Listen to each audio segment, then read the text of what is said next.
In just a moment, X-1, but first, a quiz program does not always improve your IQ.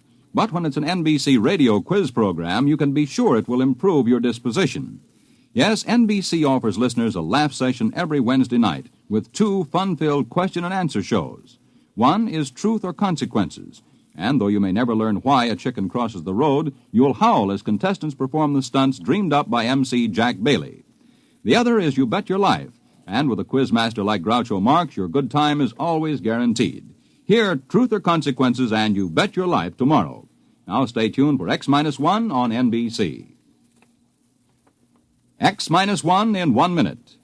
This week is Military Reserve Week.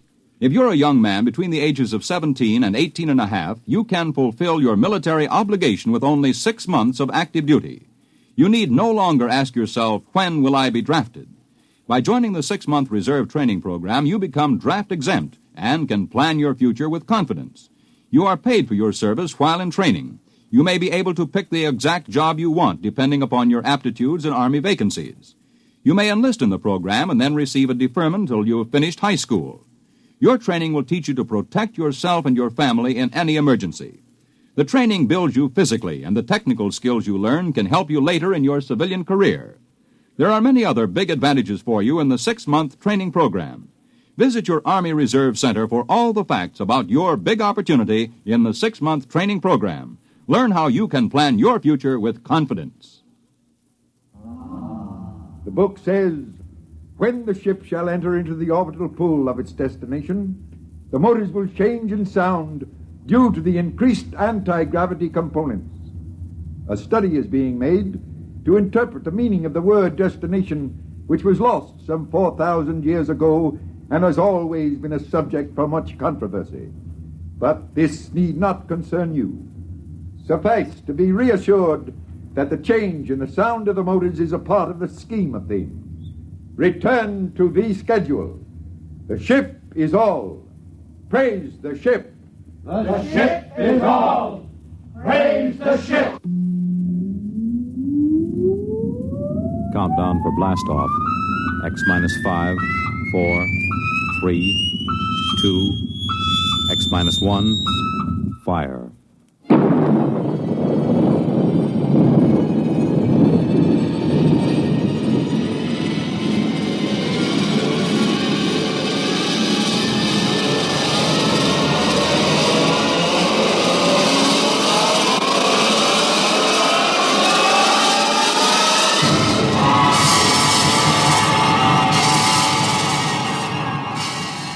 From the far horizons of the unknown come transcribed tales of new dimensions in time and space. These are stories of the future, adventures in which you'll live in 1,000,000 could-be years on 1,000 maybe worlds. The National Broadcasting Company, in cooperation with Galaxy Science Fiction Magazine, presents X-1.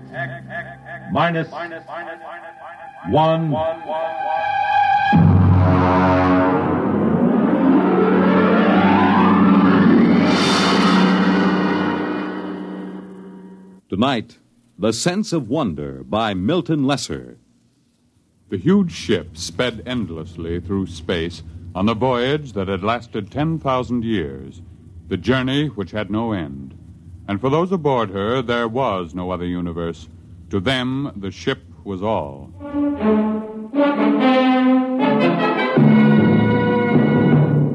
The ship is all.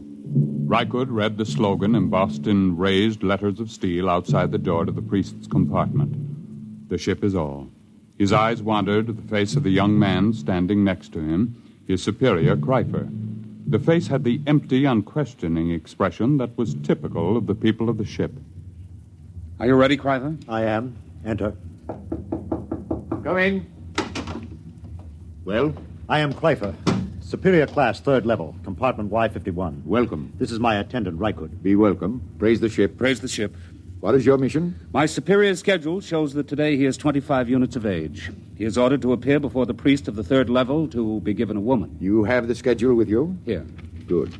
You have your certificate of health and fertility? Show him the certificate, Rykud. Don't just stand there dreaming. Oh, yes. Here. Good. Return to your compartment. I will have the matron bring you a woman from the 4th level. Praise the ship. Praise the ship.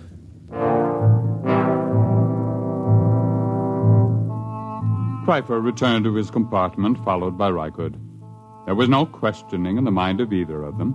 At birth, each of the people was classified as a superior or an attendant, and the coded marking of his schedule was tattooed on his right arm.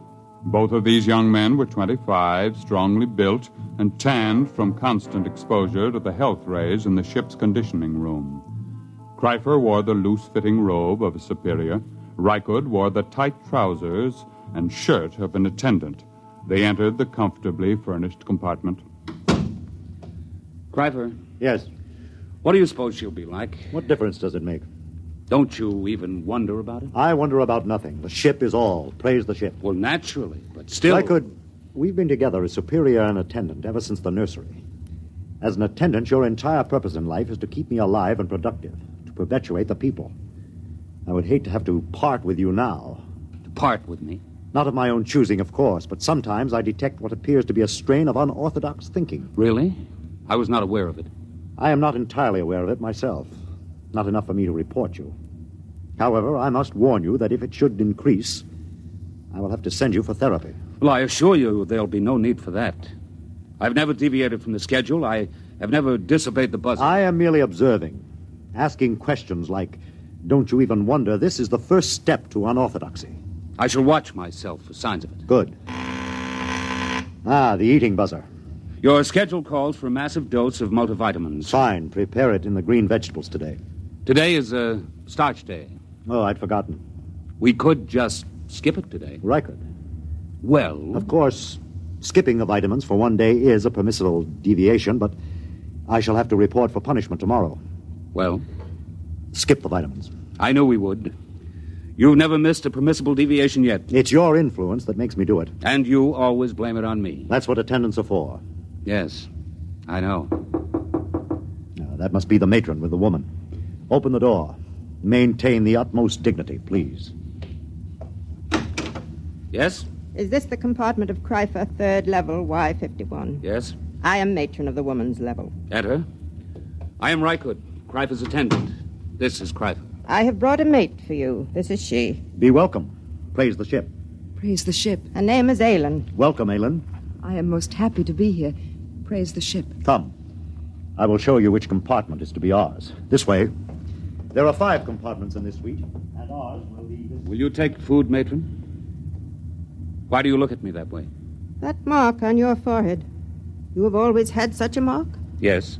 And you have another diamond-shaped on your right shoulder? How could you know such a thing? Your name is Rykut. Rykut. How like him you look. How like whom? Your father. My what? Of course, you could not know the meaning. What do you say? When you were born, like any of the people of the ship, you were taken immediately and placed in the nursery of the ship. You never knew who sired you, nor did they know you. Naturally. It's according to the schedule. Yes, it's according to the schedule. I have a strange feeling toward you.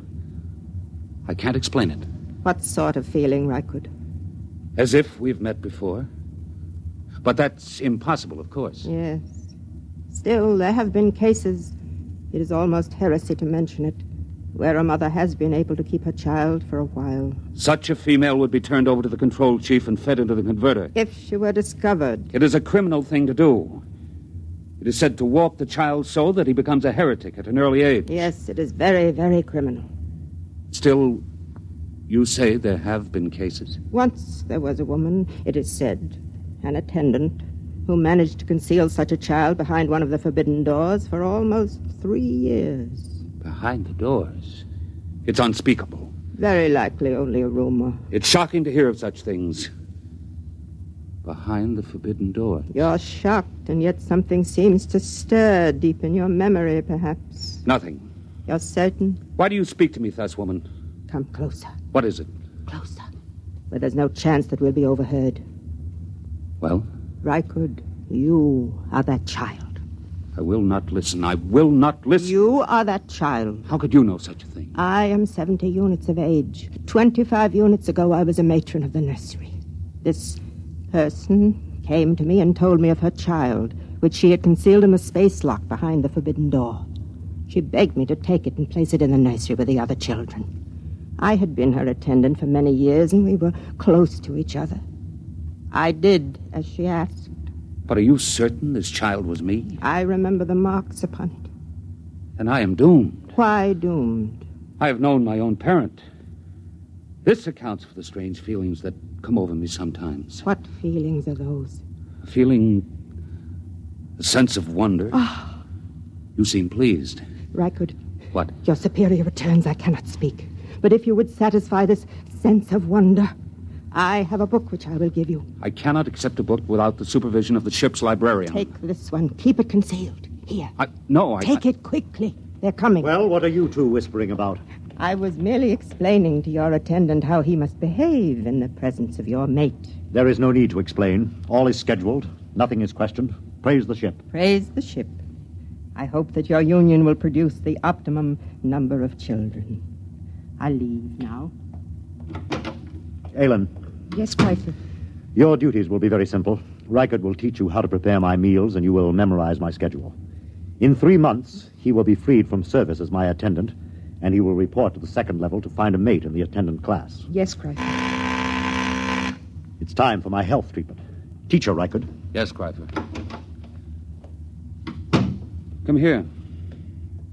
Closer, where I may examine you. This is Chrysler's schedule. You will memorize it. Yes. Here is a list of permissible deviations. Oh, I am familiar with it, naturally. I see. I was not aware of what training you received on the women's level. The matron trained us well. Good. You have been with the matron a long time? Ever since I left the nursery. I see. What is she called? Mara. Mara? Tell me, did she ever speak to you of a sense of wonder? Are you of the control police? Certainly not. Then you should know better than to discuss feelings. I'm sorry. I thought perhaps... What's that? The change bell. There has been some change. It frightens me. What does it mean? I don't know. I heard it only once before. When the ship passed very close to a red planet, there was a shower of stars, and the ship seemed to shake, and the change bell rang. We were all summoned to the priest and told that we must undergo a test for radioactivity. What are we to do now? Reichert, Aylin, quickly. It is the change bell. We are all summoned to the priest of our level. Quickly!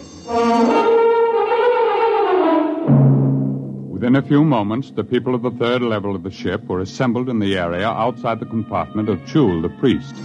They stood there trembling, listening, and panicked to the clangor of the change bell, not daring to wonder what it meant, but aware that something different had happened. Something different. I'm frightened. Hush! The priest is coming. The ship is all. Praise the ship. Praise the ship. Listen to Chul, your priest. I have just been in contact with the chief priest of the ship. This is what I have been given to say. For 10,000 years now, ever since the ship began the voyage, which has no end, we have lived as one people following the schedule.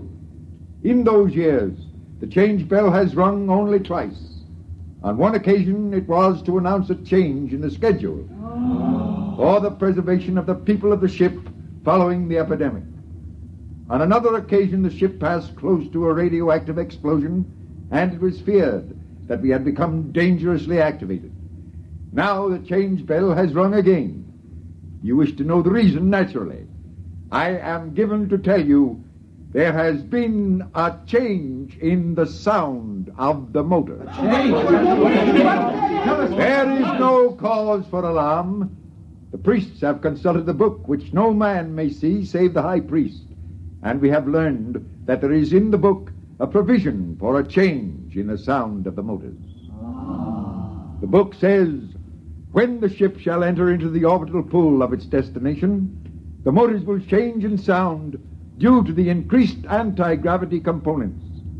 A study is being made to interpret the meaning of the word destination, which was lost some 4,000 years ago and has always been a subject for much controversy. But this need not concern you. Suffice to be reassured that the change in the sound of the motors is a part of the scheme of things. Return to the schedule. The ship is all. Praise the ship. The ship is all. Praise the ship. On his way back to his compartment, Rykud stopped for a moment in front of the forbidden door which led to no one knew what, and listened to the sound of the motors. Yes, it was true. There was a new sound. It was frightening, and yet at the same time it made Rykud's heart leap with expectation. He looked at the forbidden door again and read the warning. No unauthorized persons permitted through this door. Attendant? Yes. What's your name and compartment? Rykud, attendant to Kryfer, third level, Y51. Who are you? Graf, control police. Why do you loiter outside the forbidden door? I was merely reading the warning, trying to impress it upon my brain. Is there a need to impress it? You have doubts? Well, no. No, of course not. Then why bother to impress it? If you have no doubts, there is no need to impress it. Well, I was merely... You see, I am engaged in the training of a mate for my superior. I wish to make certain that she knows every jot and line of the warning. Has she doubts? I'm sure she does not. Then why impress the warning upon her? It should be sufficiently impressed upon her since birth. I was merely... You were merely loitering, eh? Tell me, Rykud, do you ever wonder what is behind the forbidden door? Never. Are you perfectly content? Perfectly. Good. I'm going to enter your name in my report as a warning. See that it is not repeated. I will see. Return to your compartment. I will return. Praise the ship. Praise the ship. Rykud went back to his own compartment. He tried to push the events of the day out of his mind. It was almost too much to cope with. First, the mate for Kryper, then the news of his birth, now the change in the sound of the motors, and the book. Rykud lay inside his bunk, drew the curtain, and took the tiny, ancient plastic book from his trouser belt. He opened it and began to read. It was thought advisable to keep from the passengers on the ship the fact that their voyage might end in catastrophe. Forced to leave the Earth because of its radioactivity following the 3 wars, the inhabitants of the ship, to all intents and purposes, became the inhabitants of a new world. The ship was their world. The organizers of the expedition felt it would be cruel to inform them that the ship's navigation machinery had been set in a series of ever-increasing circles and then ever-decreasing circles, so that in 10,000 years the ship would return to Earth. There was the possibility that Earth would no longer exist, or that the radioactivity would have made it uninhabitable, even if the remaining humans hadn't managed to explode it. Therefore, the ship became all. Even the word destination was eliminated. If it were known that I had chronicled this account, I would most certainly be executed and the book destroyed.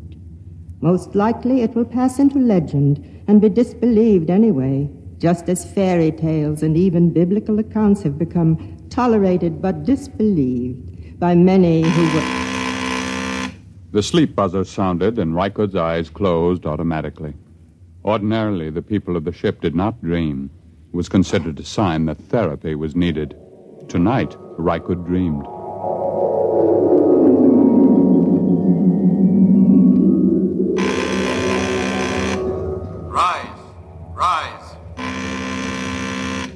Rise. Dress. Eat. Raise the ship. Rise. Eat. Dress. The ship is all. Rykud.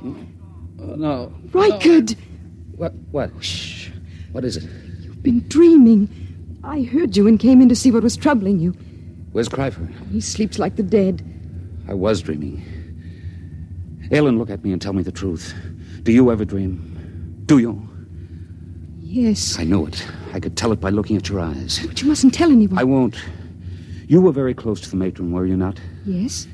Did she ever read to you? Read? Did she ever read from this? Where did you get that? She gave it to me. Then you must be one of the trusted ones. Who are the trusted ones? Some of us, the women who were with the matron since we were very small. We've been trusted by her to hear the reading of this book. I see. But if anyone found out... I know. Rykud? Yes? I feel very strange. I, too.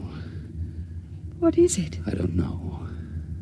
Sometimes, after the matron had read to us from the book, I would have this feeling, strange and frightened. And she would comfort us. Comfort? What does that mean? She would put her arms around us. And did that comfort you? Yes. How terribly strange. Rykard, Yes? comfort me. Put your arms around me. Helen. Please, will you? Yes. Yes, yes.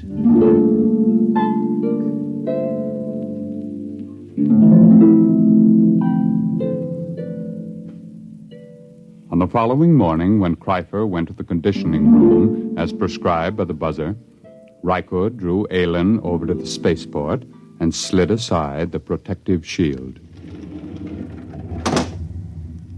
Look. I am looking. Tell me what you see. I see the stars and space. Look closely. Do you see nothing unusual? I so seldom look through the spaceport. I'll tell you then. Look there. See that one star, so big and so bright that it hurts your eyes? Well? I've been watching it. It is growing larger each hour. Stars do that. Never has one been this large. What difference does it make? The stars exist only as pictures in the glass of the viewport. They're not real. The ship is all. That is what we are told, but perhaps it isn't true. What? Perhaps these stars do not exist only in the glass of the viewport. Perhaps they exist beyond the viewport. I don't understand. Let me say it this way once and forever. Perhaps, Aylin, the ship is not all. Rykard, your heresy frightens me. Rykard, hold me close. It frightens me even to look at you. Oh, Rykard, you mustn't even think it. I do think it. I believe it. I believe the ship is not all. And I believe you are a candidate for the converter. Kreifer. Don't move, Rykard, or I'll blast you into dust. It is bad enough for an attendant even to touch his superior's mate, but to couple it with the ultimate heresy. There is nothing but death in this. Kreifer, I beg of you. Stand aside, Aylin. I'm going to finish this heretic. Now, Rykard. Have I killed him? No, he's just stunned. Oh, Rykard, what can we do? I don't know. Rykard, the change bell again. Something's happening. I know what has happened. Come, we'll go to the priest. What about Kreifer? He'll have us killed. No, it's too late to think of that. Come.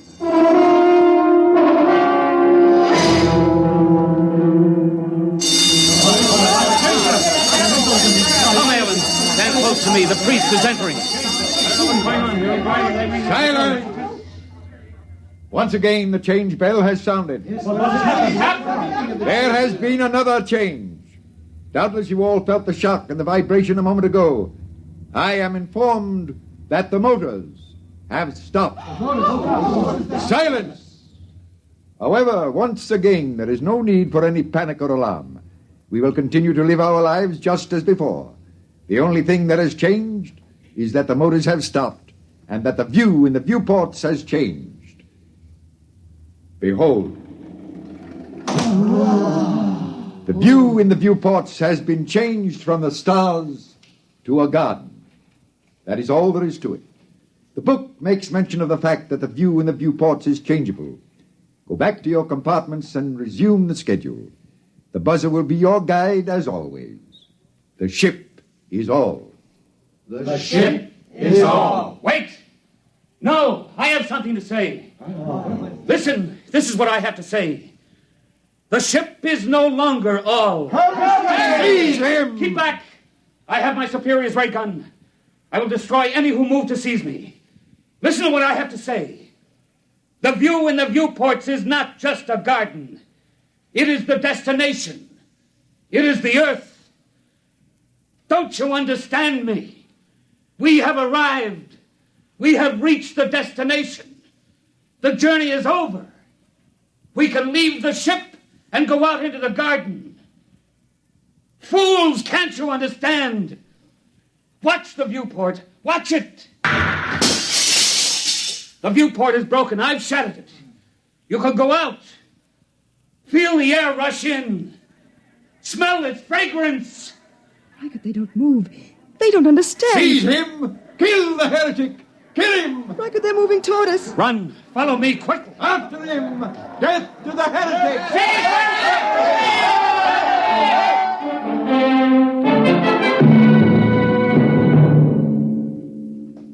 Reichert and Aylin ran down the long steel corridor with the crowd on their heels.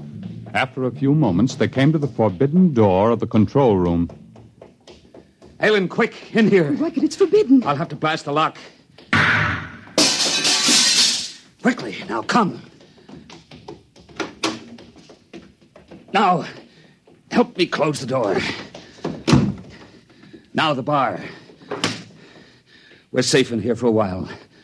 Not even the priest can make them come in here after us. It'll take them time to figure out what to do. Reichert, look. Look at the machinery. It's frightening. We're in the control room. It tells about it in the book. You see this big machine here? There was a drawing in the book. This is the machine that controls the buzzer. Just a simple machine like that? Yes, a simple machine. Stand back. What are you going to do? I'm going to smash it.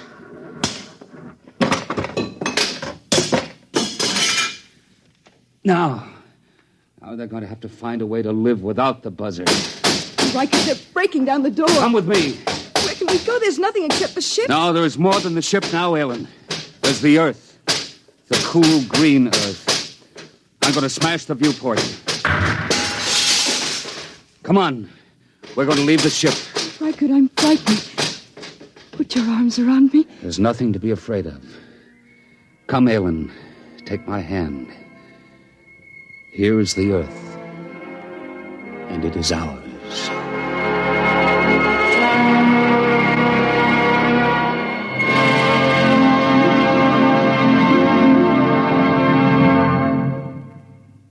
You have just heard X-1, presented by the National Broadcasting Company in cooperation with Galaxy Science Fiction Magazine, which this month features a story by F.L. Wallace titled Mesereau Loves Company. When Marcus Mesereau set out on his mission to Earth, he was driven by pride and indignation, plus a practical reason. But if he'd known what lay ahead, he might have decided to let bad enough alone. Galaxy Magazine on your newsstand today. Tonight, by transcription, X-1 has brought you The Sense of Wonder, based on a story from the pages of Galaxy written by Milton Lesser and adapted for radio by George Lefferts. Featured in the cast were James Monks, Bill Quinn, Edwin Jerome, Vera Allen, Rita Lloyd, Joe DeSantis, and Dick Hamilton. Raymond Edward Johnson was the narrator. Your announcer, Fred Collins. X-1 was directed by Daniel Sutter and is an NBC Radio Network production.